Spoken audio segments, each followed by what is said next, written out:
In this multiple choice question, from the given option, they are insisting us to specify the wrong statement about enzyme action. For this, let me illustrate the enzyme substrate interaction mechanism.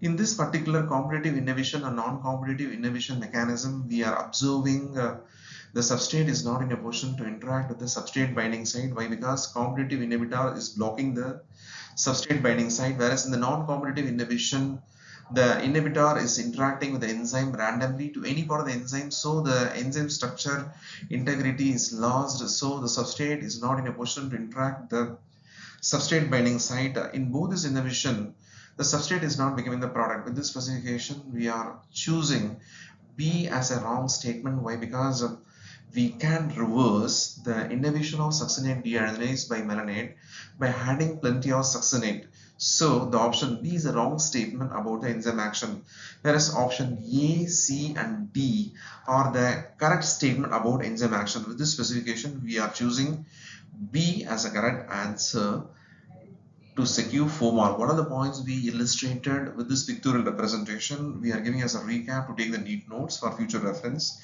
Inhibition of succinate dehydrogenase by melanate is an example of competitive inhibition. Thus, it is a reversible reaction. The inhibitor impact is eliminated and maximum velocity stays constant when the concentration of substrate succinate increases. With this specification, we choose an option B to secure 4 marks.